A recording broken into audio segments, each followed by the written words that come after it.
Nama saya Chandra Maritasari. Saya adalah orang tua murid dari Almira Kansa kelas 4D.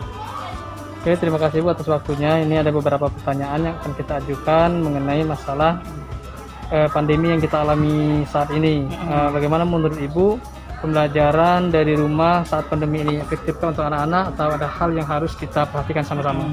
Jadi sebenarnya kalau dengan menyikapi situasi COVID tersebut, pembelajaran daring adalah pilihan yang paling tepat sebenarnya, karena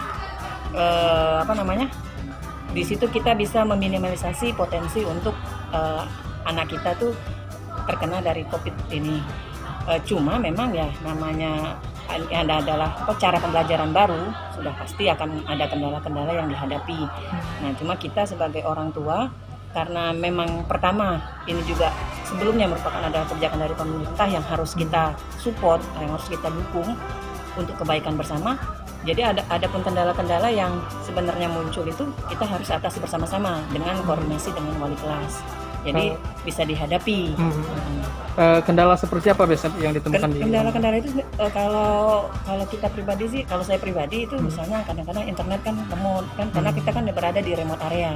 Jadi padahal wali kelas itu sudah memberikan tugas-tugas, tapi yang karena masalah internet ini lemot ini nggak nyampe sama kita, akhirnya kan kita agak terlambat. Nah itu tadi perlulah di situ kan komunikasi dan koordinasi, karena tugas itu datangnya terlambat, akhirnya anak-anak kita pun dan kita membantu itu agak terlambat juga menyelesaikan. Nah akhirnya kan guru-guru mungkin kenapa terlambat anak kita, nah kita bisa jelaskan, kita berkomunikasi. Nah disitulah perlunya saling memaklumi, di mana wali kelas memaklumi kondisi yang ada, dan wali murid juga bisa memaklumi kondisi yang dihadapi oleh wali kelas. Itu jadi ada ada semacam harusnya saling pengertian menghadapi kondisi ini, karena semuanya kondisi ini sudah tidak enak bagi untuk semua. Jadi kita bagaimana membuatnya nyaman untuk semua. Benar, seperti itu yang harus kita lakukan sesuai dengan Ini sedikit lagi tentang Adiwiyata. Sebagaimana kita ketahui bahwasannya Adiwiyata adalah untuk menjadikan anak-anak peduli serta berbudaya lingkungan.